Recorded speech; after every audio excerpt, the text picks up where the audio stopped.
बिहार के सभी शिक्षक भाइयों, शिक्षिका बहनों, सभी शिक्षा प्रेमियों, शिक्षाविदों, आप सभी को सादर प्रणाम, हार्दिक नमस्कार।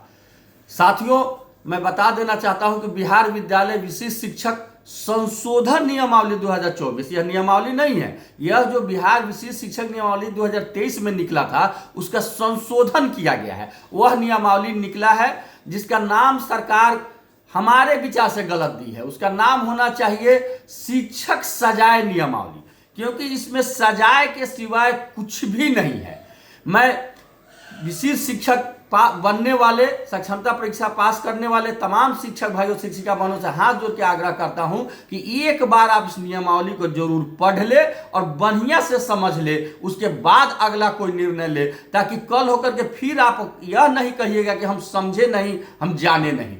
इस नियमावली के कुछ भाग आपको बताना चाहता हूं। यह पूरा का पूरा नियमावली में शिक्षकों का जो मौलिक अधिकार है, उस मौलिक अधिकार का हनन किया गया है। इसमें जैसे स्थानांतरण, अब आपका कैडर जिला नहीं होगा, अब आपका कैडर बिहार हो गया। पूरे बिहार में कहीं भी आपका स्थानांतरण किया जा सकता है, और वह स्थानांतरण आपका ऐच्छिक स्थानांतरण नहीं होगा, बल्कि वह सरकार की मर्जी पर निर्भर करेगा कि वो आपका स्थानांतरण कहां करे, आपकी पोस्टिंग कहां करे। प्रशासनिक दृष्टिकोण से स्थानांतरण, यह एक ऐसा चाबुक है जिसके डर से यह समझिए कि इमरजेंसी शिक्षकों पर लगाया जा रहा है। यह काला कानून बनाया गया है कि शिक्षक अपनी मांग को रखेंगे नहीं, अपने उचित बात को रखेंगे नहीं, कुछ बोलेंगे नहीं। अगर वो बोलेंगे तो उन पर अनुशासनिक कार्रवाई करते हुए, अनुशासनहीनता का आरोप लगाते हुए प्रशासनिक दृष्टिकोण से स्थानांतरण दूसरे जिला में भी किया जा सकता है। और जैसे ही दूसरे जिला में स्थानांतरण होगा, उनकी वरीयता समाप्त हो जाएगी, वहां उस जिले के वो सबसे जूनियर शिक्षक माने जाएंगे। यानी एक तरह से यह चाबुक दिखाया जा रहा है कि बोलना तब मारो। सरकार इस नियमावली में एक आचार संहिता बनाई है जिसमें 15 पॉइंट है, और एक अनुशासनिक कार्रवाई जिसमें 8 पॉइंट है। आप इस 23 पॉइंट को जोड़ दीजिए तो मैं दावे के साथ कहता हूं कि बिहार में जो भी शिक्षक हैं, सक्षमता पास करके जो विशिष्ट शिक्षक बनने जा रहे हैं, या नियोजित शिक्षक है, या बीपीएससी शिक्षक है, नियमित शिक्षक है, ऐसा कोई शिक्षक नहीं है कि अगर सरकार की गलत मंशा हो जाए, सरकार के जो पदाधिकारी है लाल फीताशाही है, वो शोषण करना चाहे, तो उनको इस 23 पॉइंट में से किसी न किसी पॉइंट में नहीं फंसा दे, और फंसा करके उनको अनुशासनिक कार्रवाई किया जाएगा। उन पर प्रशासनिक दृष्टिकोण से उन पर कार्रवाई किया जाएगा, जिसमें बृहत दंड और लघु दंड है। वह दंड आपका निलंबन भी हो सकता है। दूसरा आपको बता दे कि जैसे ही दूसरे जिले में जाएगा, आपका समाप्त हो जाएगा, और जब आप पर दंडित किया जाएगा तो आपके लिए प्राधिकार समाप्त कर दिया गया है। यानी गेहूं के काटने के बाद लोग पानी भी नहीं मांगता है, सीधा मौत में जाता है, वही उपाय किया गया है।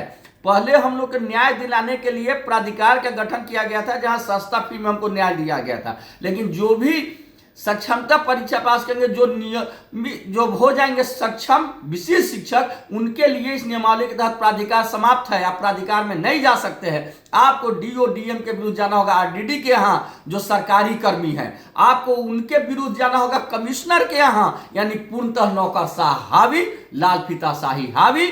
और अगर कमिश्नर से भी आपको न्याय नहीं माना तो आप मोटा 5-7 लाख रुपया लीजिए, पूरी जीवन भर के कमाई, और जाइए हाई कोर्ट, तब आपको न्याय मिलेगा। यह व्यवस्था किया गया है। इसमें एक और सवाल है कि संतोषजनक जवाब नहीं मिलने पर मैं जानना चाहता हूं तमाम शिक्षक भाइयों से कि आप बीओ से, डीओ से, डीपीओ से, आरडीडी से जुड़े हुए हैं, इस संतोषजनक क्या है?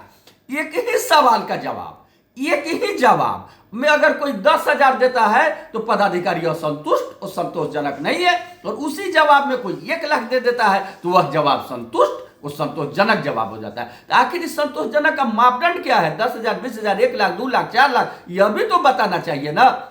इसलिए मैं अंत में इतना जरूर कहना चाहूंगा कि इस नियमावली को एक बार पढ़े, और इसके त्रुटि पर जोरदार आंदोलन होना चाहिए, और इसमें सुधार नहीं बल्कि इसको पूर्णतः वापस लेना चाहिए। यह काला कानून है, यह काले पानी की सजाए की तरह है, यह अंग्रेजी हुकूमत को याद दिलाती है, यह लाल फीताशाही को याद दिलाती है, और साथ ही साथ हम शिक्षकों के मऊगापन को भी याद दिलाती है। हम शिक्षकों के मौगापन को भी, चुप्पी को भी यह दर्शाती है। इसलिए आप तमाम शिक्षक भाइयों बहनों से आग्रह है कि आप लोग जहां हैं, विद्यालय स्तर पर, ब्लॉक स्तर पर इसका विरोध करें, और अगर इसका विरोध होगा तो हम लोग जैसे आपके जो अगुआ लोग हैं उनको भी हिम्मत मिलेगी, और हम राज्य लेवल पर, जिला लेवल पर इसका विरोध करेंगे। लेकिन आपके रूह को ही देखकर हम आगे कोई कदम बढ़ा सकते हैं। इसलिए आप अपना स्पष्ट नीति करें कि आप क्या चाहते हैं और उसके अनुसार हम बहुत जल्द अपना अगली रणनीति तय करेंगे और घोषणा करेंगे। आपका केशव कुमार, प्रदेश अध्यक्ष शिक्षक संघ बिहार।